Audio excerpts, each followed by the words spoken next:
In a small town surrounded by forests and fields, there lived a cat named Hachiko. He was unusual, a real mystery to everyone who knew him.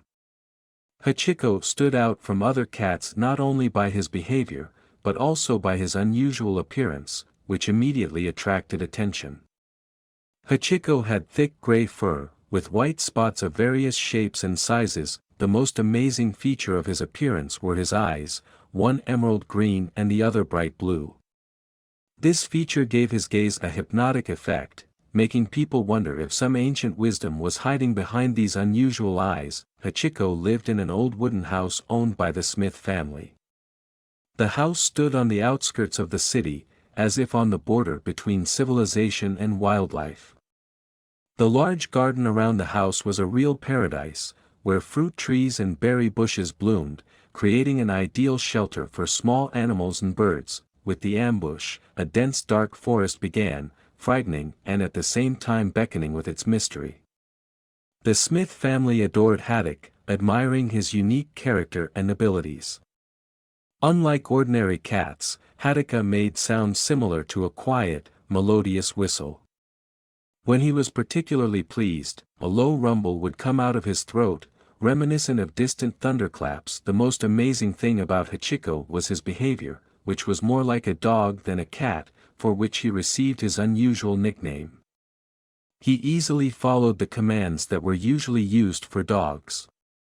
When his name was called, Hachiko always came running, wagging his tail vigorously. He even learned how to open doors by deftly pressing the handle with his paw. Every morning, Hachiko walked the Smith children to the gate as they walked to school. He walked beside them, carefully scanning the surroundings like a bodyguard. In the evening, the pet met them, sitting on the fence with a majestic view. The neighbors were surprised to watch the cat, who behaved like a devoted dog. The Smiths' garden was inhabited by many small animals. Here you could meet mice, moles, and even rare hamsters in these places. Hachiko, driven by a hunting instinct, deftly caught and scared away these little inhabitants of the garden, protecting the harvest of the owners. However, unlike most cats, Hachiko never killed animals for fun. After catching a mouse or a mole, he carefully carried the prey to the house, as if demonstrating his skills. Then, to the surprise of the owners, he carefully released the animal near the forest. That it seemed that Hachiko just wanted to show that he was able to protect the house and garden from pests without causing unnecessary harm. One hot summer day, Hachiko was walking in the tall grass behind the house. Suddenly, his sensitive ears caught a faint hiss. Intrigued, the cat carefully parted the grass with his paw. What he saw made him freeze in place. There was a tiny snake in front of him, no bigger than a pencil. Her scales shimmered in the sun, creating an incredibly beautiful pattern. The snake's small eyes looked with fright at the huge cat compared to her. Hachiko could have easily killed the snake, but instead he did something amazing. With extreme care, he took the snake in his teeth, trying not to harm it. Then he carried her to the thick raspberry bushes at the edge of the garden. There, among the branches and leaves, Hachiko made a cozy nest of dry leaves and moss for the snake. From that day on, an unusual friendship between a cat and a snake began. Every day, Hachiko brought his ward food, insects, frogs and small fish, which he caught in a nearby stream. On cool nights, he warmed the snake with his body, saving it from the cold and protecting it from any predators.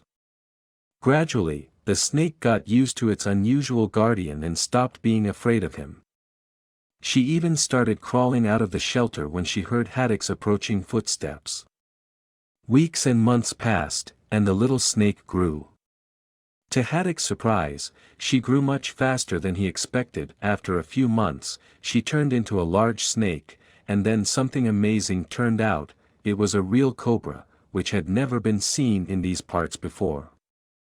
No one could explain how the cobra ended up in this small town, so far from its natural habitat. Some speculated that she might have escaped from a private collection of exotic animals or from a traveling circus.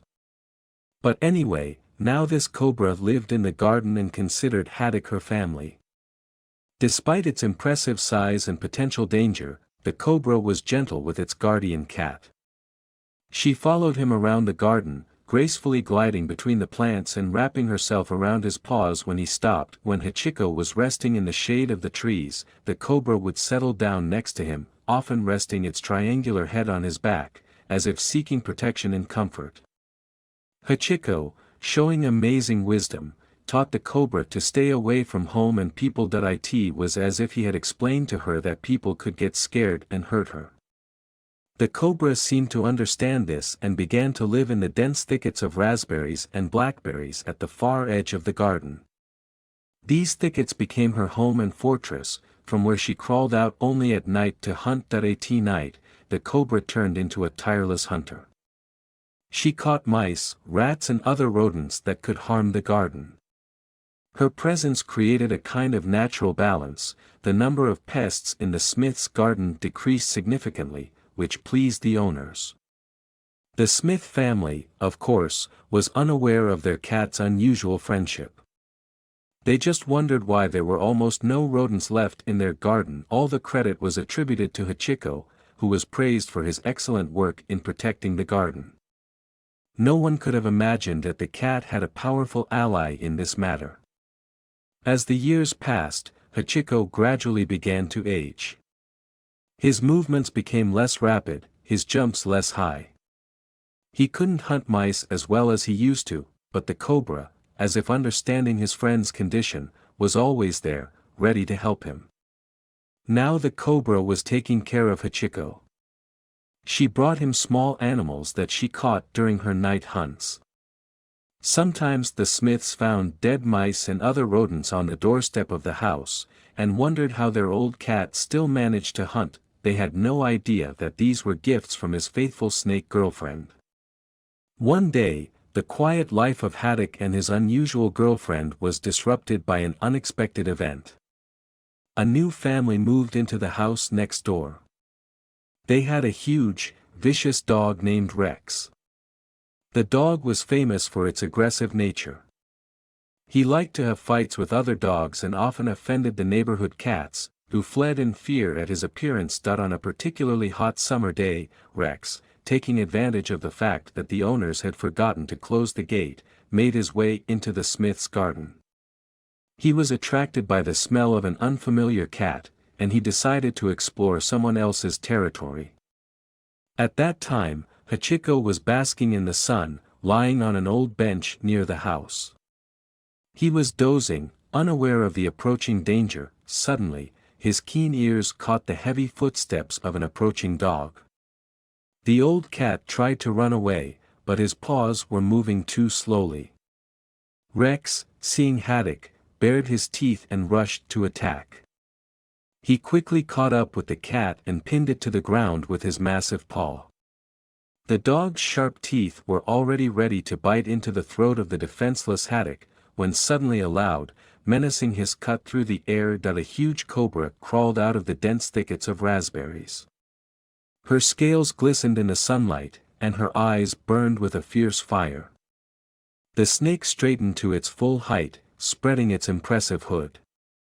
It towered almost a meter above the ground, presenting a formidable and majestic sight. Rex froze for a moment, startled by the unexpected appearance of such an unusual opponent.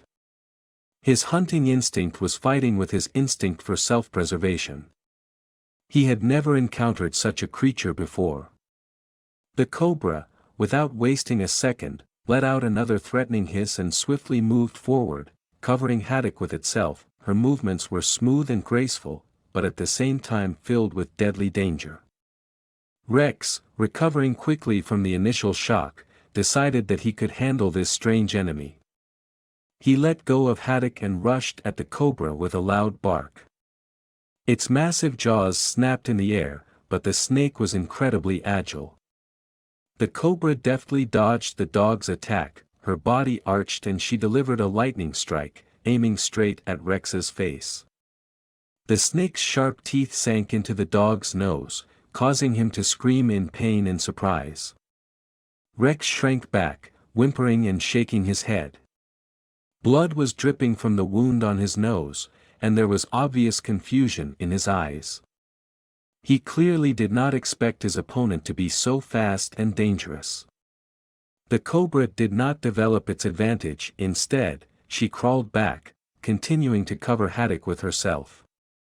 Her hood was still spread out, and her body was tense, ready for another attack if the dog decided to try again. Rex's owner came running to the noise of Eli. When he saw the huge snake next to his injured dog, he froze in horror, his eyes widened in fear and disbelief. He could not believe in the reality of what was happening. The snake! A huge snake, he shouted, backing away and frantically trying to find something with which to defend himself. The cobra, hearing the man's cry, slowly and majestically crawled back into the bushes. It was as if she understood that the appearance of people could mean even greater danger. Before disappearing into the thicket, the snake took one last look at Hachiko, as if making sure that everything was all right with him. Hachiko, still trembling from the fear he had experienced, slowly got up on his paws and limped towards the house. He looked back at the bushes where his unusual protector had disappeared, and meowed softly, as if thanking her for saving him. Rex's owner, still in a state of shock, hurriedly called his dog over. Rex, whining and tucking his tail between his legs, quickly returned to his master. Blood continued to drip from his injured nose, and there was genuine horror in his eyes. Wasting no time, the man grabbed Rex by the collar and hurriedly led him out of the smith's garden. He kept looking back, fearing that the snake might return. As soon as they were outside, Rex's owner immediately went to his car to take the dog to the vet. The news of the appearance of a huge snake in a quiet city garden quickly spread around the area. Many did not believe the story of Rex's owner, believing that he was exaggerating or had invented this story to explain the wound of his aggressive dog. When the Smiths heard this story, they began to take a closer look at their garden. They noticed that Hachiko began to spend more time in the far corner of the garden, near the dense thickets. Sometimes they even thought they could hear a strange hissing coming from there. After this incident, the behavior of local animals has changed markedly. The neighborhood cats and dogs began to bypass the Smith's garden. Even the stray animals that used to often look into the garden in search of food now kept their distance. Rex, after his wound healed, never went near the Smith fence again. As soon as he saw Hachiko sitting on the fence, he began to whine plaintively and hide behind the owner's back. Hachiko and his snake girlfriend continued to live their quiet lives. The cobra became even more cautious and showed up only at night. She continued to hunt rodents, keeping the garden in perfect order. As the years passed, Hachiko grew older and older. His movements slowed down, his fur turned gray, and his eyesight weakened, but the cobra remained his faithful friend and protector.